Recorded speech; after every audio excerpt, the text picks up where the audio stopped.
So a lot of people have been calling into question the importance of the changes that are coming with 8.1.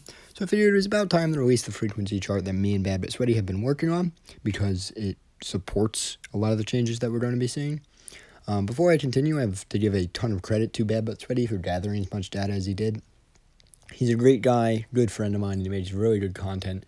And really, without him, this video would not have been possible. So I have to stress, his work was integral to this, and please do check him out.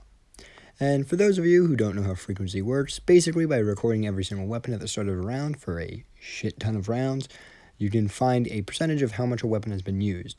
And basically, the larger the data set is, the more likely little errors, right? Run off rounds and error to the data are to affect the data set. In this data set, me and Babbitt Sweaty gathered 145 rounds worth of data, so that's a decent amount of information. And we learned a decent amount from it. So I hope you all will find this interesting, so let's get right into this.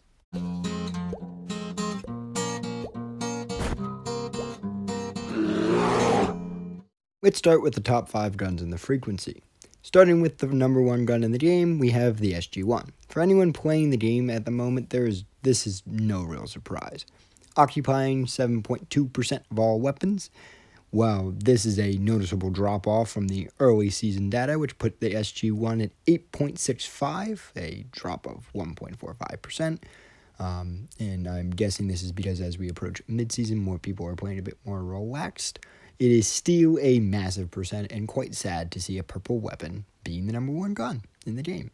But comparative to last season, it is jumped a lot in frequency, 2.25% more than last season. Following close behind the SG-1 with only 0.31 less percent is the 2 weapons that are tied for second, the M16 and the AKM. These 2 weapons have seen a massive resurgence in the second half of the season, now making up 6.89% for both of them. This is a jump from early season where AKM occupied 5% and M16 6%. This jump for both of them is likely due to the reasons I mentioned earlier, with more relaxed players and newer players playing during midseason than really sweat players. When we compare it to last season, things are even more interesting though. The AKM made 9.89 last season, meaning it dropped a total of 3% this season. This is probably due to the re-addition of 2 loot POIs, which make Hbar and SG even easier to get than before. Also, though, it likely lost a tiny bit of percentage usage to the M16, which gained 0.22% since last season, which may be due to more people realizing the M16 is not that bad of a gun. So, following these 2, we get the most notorious weapon in the game, the Hbar. This baby is pulling up with 5.97%, and when I made my early frequency video, I predicted we would see a rise of the Hbar's percentage going into the second half of the season due to the fact it is just objectively stronger than the SG-1. But this did not manifest at all, with it only gaining 0.13% between the 2 datasets. This may be because the SG-1 is more popular with streamers and may have trickled down onto the opinion of the normal player, but all in all it confuses me because the SG-1 is just weaker than the Hbar in pure stats. But compared to last season, it is still far less, losing 1.15% from 7.1% that we saw in 7.0. So yeah, moving on from there, we finally get to the Beetle. Beetle is a weapon that is kind of being called the rising champ, and in many people's eyes, the next clear meta following the 8.1 nerfs that are inbound.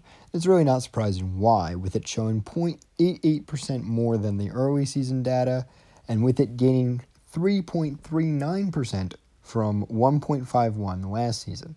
It is very quickly becoming a rising weapon, and we'll have to look out for this weapon's percentage change, because after the 8.1 nerfs come, it is very likely that this weapon will spike quite high because both the Hbar and the SG-1 will be probably taking massive percentage drops. Speaking of what to be looking out for, moving into post 8.1, as I just said, Hbar and SG-1s are very likely to take a massive percentage drop after 8.1.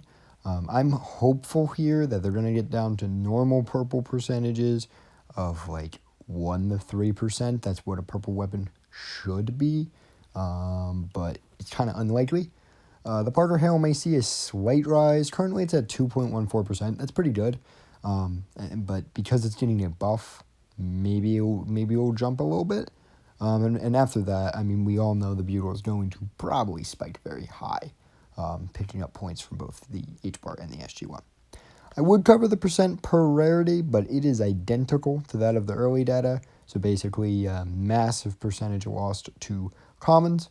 So if you haven't watched my early data coverage of 8.0, I would just watch it just for that information covering the rarities. And to conclude the video, I will mention a couple guns that I see as interesting and I think will probably be interesting going into 8.1. The B93 is at 1.61%, meaning it dropped 6.56% since last season. It's recovering a couple of the points that it lost in early season. The ADR is at 1.91, meaning it lost 2.39, which is sad. It lost basically everything it gained last season. The Suomi clocks in a very normal 2.68, so any rumors that Suomi is being abused and, it's just as bad as Hbar are very false. M249 is a tiny 0.84%, which I think we'll see jump with the 8.1 loot changes, and that 249s are now actually going to be in a decent amount of loot POIs. And the A74K, another gun that people are claiming is just as used as Hbar, is only 2.45%, so not interesting at all. This has been Christopher Beast, and this has been the data. I hope you guys have enjoyed, and if you want to see the entire graph, I've shown it on screen a couple of times, but the graph is saved in VSL's regular information chat on our Discord, and as is all of our frequency charts. But until next time, this has been Christopher Beast, and I'll see you guys next time.